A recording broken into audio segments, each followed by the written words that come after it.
sa tumanda, binubuhay na kami ng aming pangingisda. Araw-araw, gabi-gabi, kung kami pumapalaot, kahit malakas ang hangin at naglalaki ang alon. Minsan may maiuwi, minsan din walang-wala. Ito aming pamumuhay bilang mangingisda. Dagat ay nilalakbay, sinusuong ang ulan, para lamang pag-uwi meron kaming maiulam. Kahit na ganito ang aking kinabubuhay, masaya pa rin ako. Buhay ko ang siyang patunay, kahirapan ay sagad, walang pagkain sa hapag. Pero dahil sa iyon ang loob ko'y mas tumatag. Mahirap man maging mahirap kasi kayod kalabaw, pero kahit na ganun may bukas ding matatanaw. Mahihirapan sa ngayon, madadapa man sa ngayon, pero patuloy na babangon para lamang mataahon. Hirap sa mundo ang magtatagal, ang lahat ng sakit ay matatanggal. Ibayan mo ang loob at huwag kang magpasindak sa lahat ng ating paghihirap. Ito ang buhay. Dahil sa hirap ng buhay, kailangan ko na magtrabaho.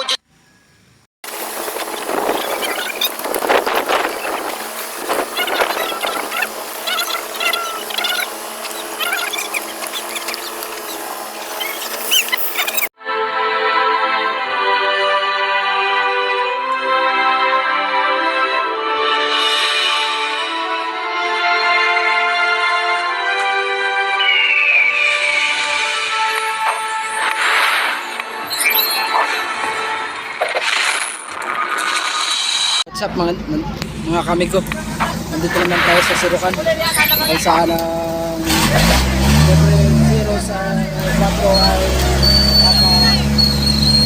wala mga kamigo. Oh my God! Wow!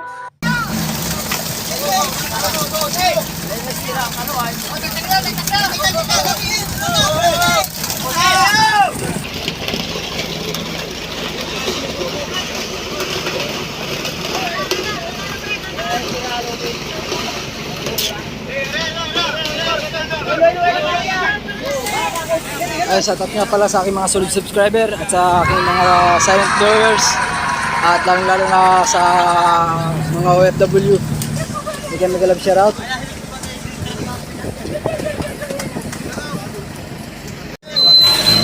Napakalawang sirok na mga kamigo.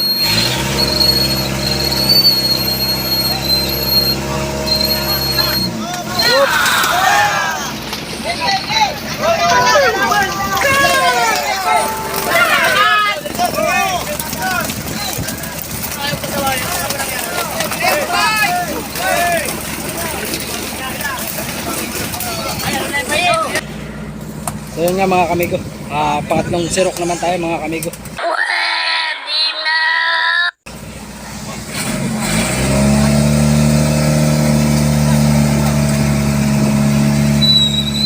May kita na po, 2 tonelada itong aming unang gabi. Uy, sana uy! Ang laki ng sirok.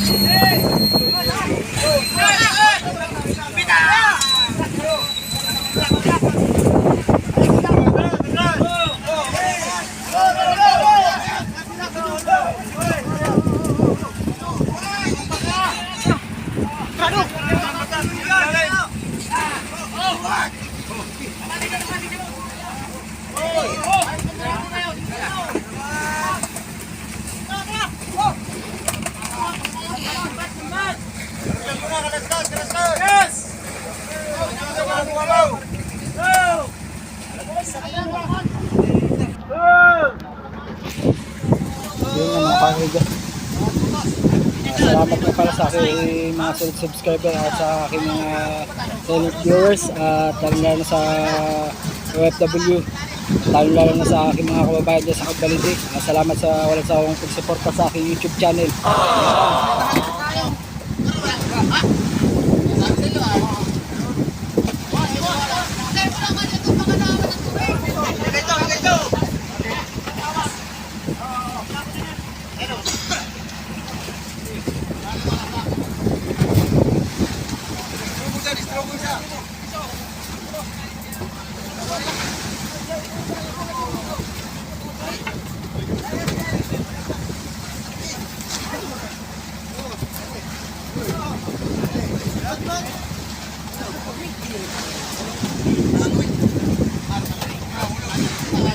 dito po tayo sa West Philippine Sea. Nasa 70 miles tayo mula tabi mga kamigo. Ayun, nakatatlong sirok lang tayo, pang-apat ito mga kamigo.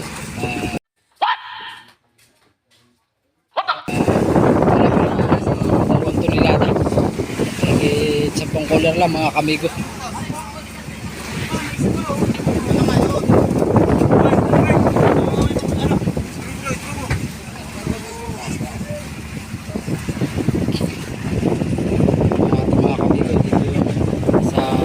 Gabriel 04 mga kamigo. Dito po tayo na pa extra mga kamigo. Itong Gabriel size ay tambay pa. Medyo papakalma pa. Medyo may kalitan yung ating kasamahang bangka mga kamigo.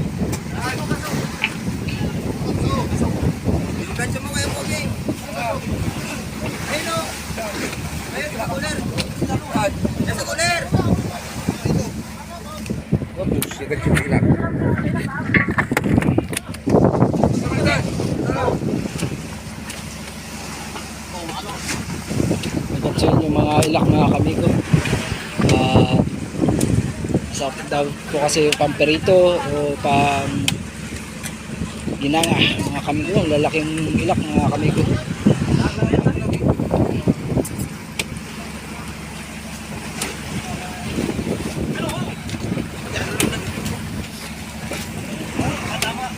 Ayan, mga kamigo, ang weather dito mga kamigo, medyo may 8 feet o 7 feet ang alon dito sa West Philippine Sea. Kalumlim ang panahon. Nakadali si kamigo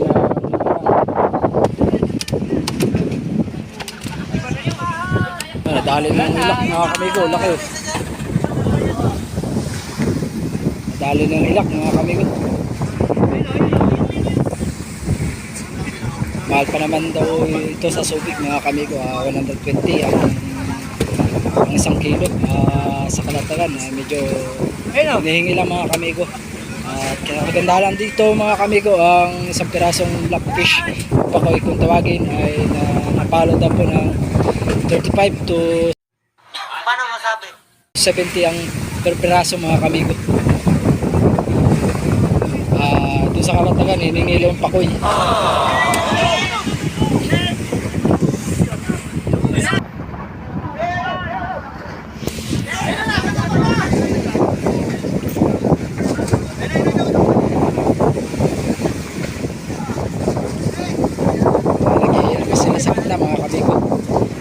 Patungo pa yung isda ng yelo para maganda re-ice.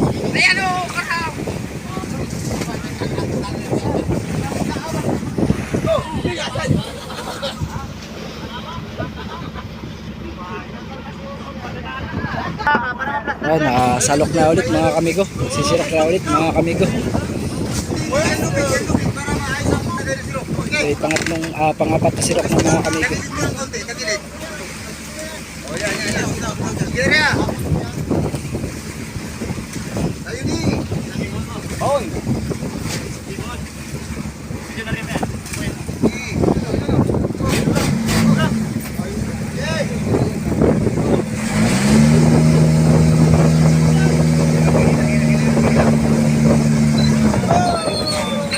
Sik mga kamigo. Sana all. Dahil dito mga kamigo. Sik. Uy. Napakalaki ng siro.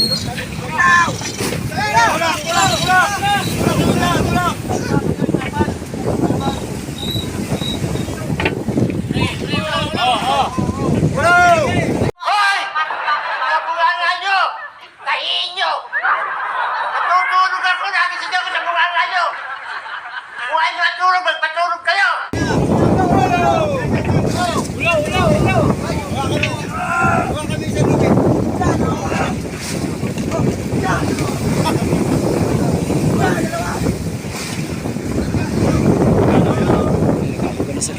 kamigo.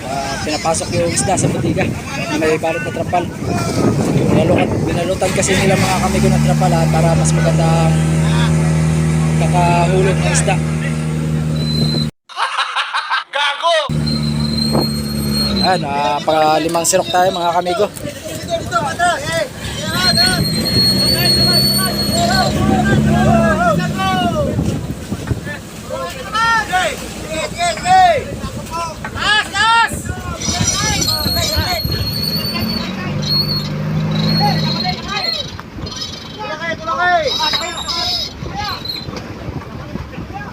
Shoutout nga pala kay Princess Perea and Kabitunyong Farmers.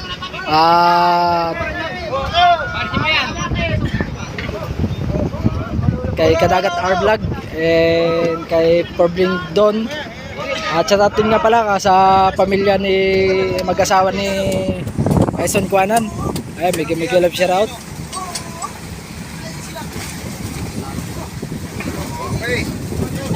Ay, pang-alim sirok na tayo mga kamigo. Hilahin mo muna yung lubid. Hilahin ng lubid. Yung lubid ang hawakan mo.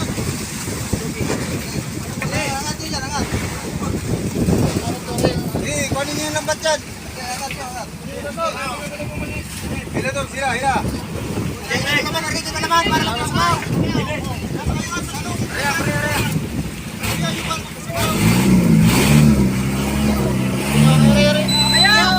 Ayan, kakunti lang mga kamigo.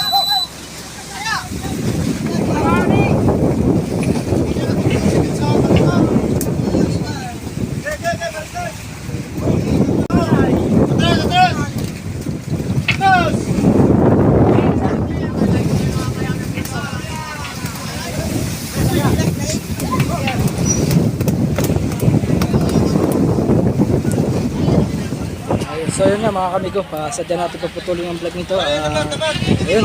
Salamat sa mga walang sawang sumusuporta sa aking YouTube channel. Naway hindi kayo magsawang suportahan ng aking YouTube channel. So yun nga, pagpatuloy na natin ang vlog nito. Tutulong tayo mga kamigo. Peace out.